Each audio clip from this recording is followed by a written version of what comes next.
Good evening, everyone. Good evening, good evening, good evening.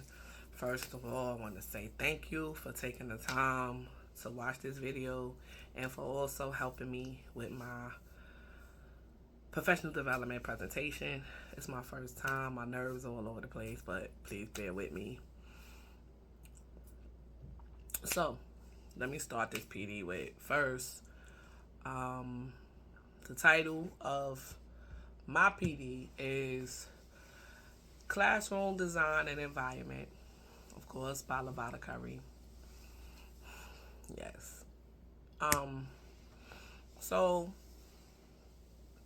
this PD was designed to help teachers with designing their classroom.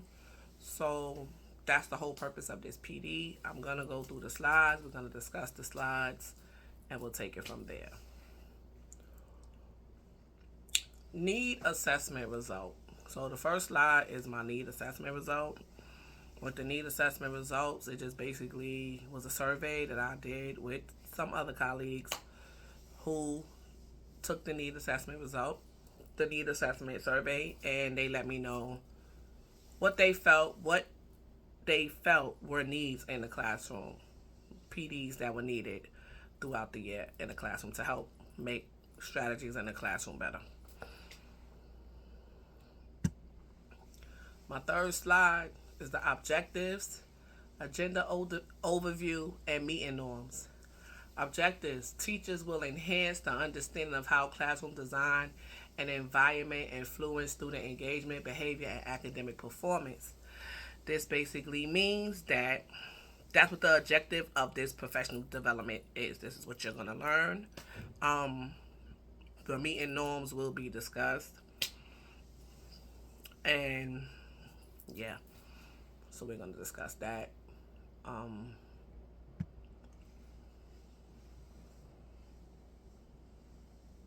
The agenda is the title is Classroom Design and Environment. Participants are teachers ranging from grades kindergarten to third grade. Some are maybe a little higher than third. I believe I have one that's a little higher than third. So that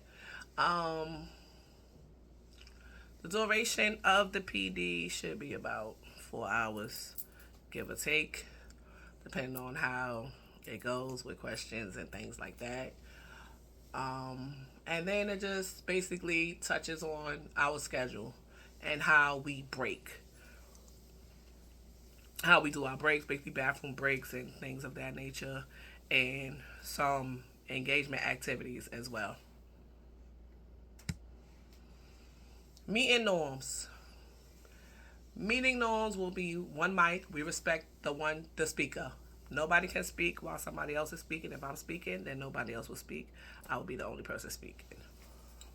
Breaks will occur 30 minutes after the presentation has begun. No break will be allowed until at least 30 minutes into the presentation, just for time's sake and getting through the presentation, because even though it's only 5 of you who will be doing this PD, still, it just needs to go. It has to have a certain flow.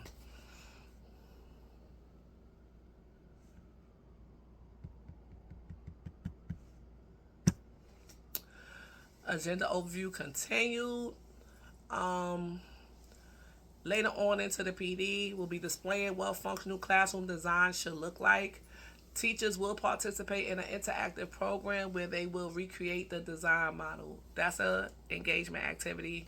Facilitators, that's me, will teach what flexible seating and grouping should look like. Group activities take place while teachers use the interactive program to follow the model given to them. It's an interactive program where you can see where you should seat people, what it would look like in a regular size classroom. That may not be the size of your classroom specifically, but it's about the same thing, so it works for any classroom.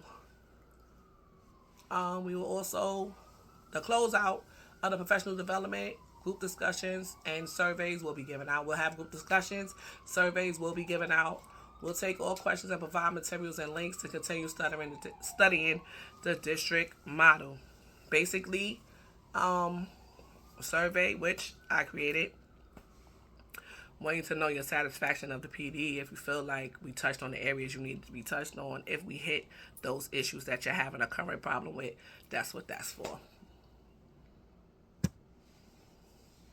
Engagement strategies. Teachers will participate in 2 engagement strategies. First one is an interactive classroom walk. We'll do that as a group. Interactive classroom walk is done as a group. So basically, the program I told you about, as a group, you're going to use that program and see what could be used to be in your classroom, what can be taken out.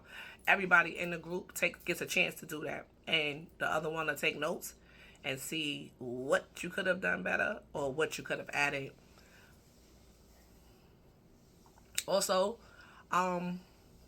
you'll see about building a classroom, like from scratch. Building centers, building everything from scratch. The way the district wants it to look, how it should be in the school building as far as a model for the school's model and the district model. So that's what we'll be doing with that.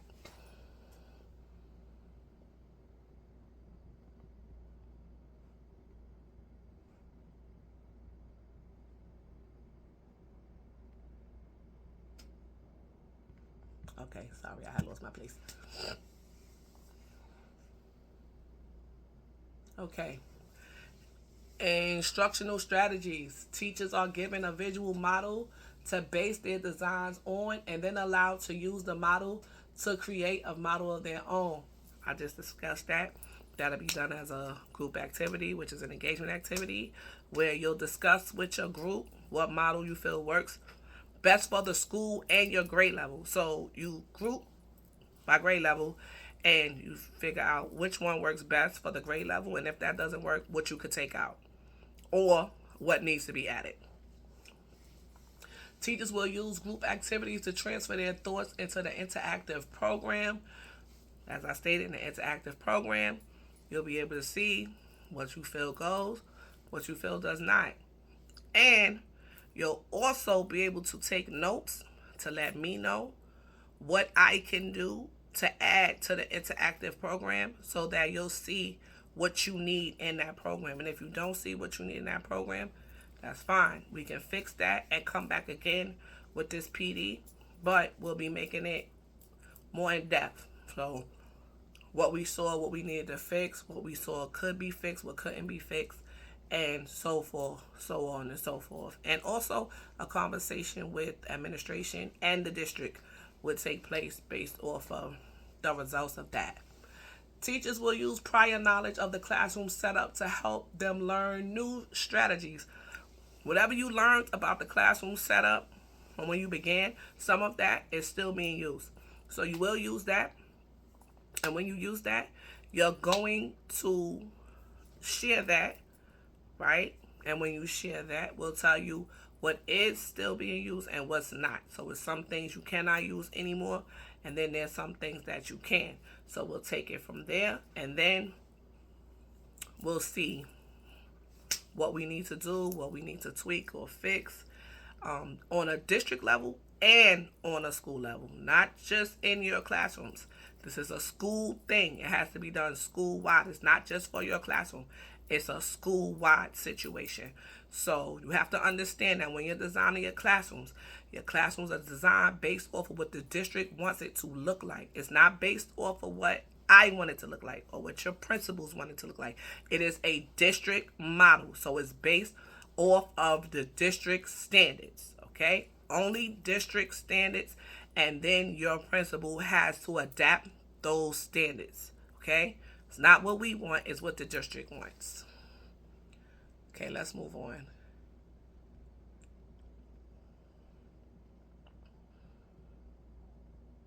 Anybody have any questions?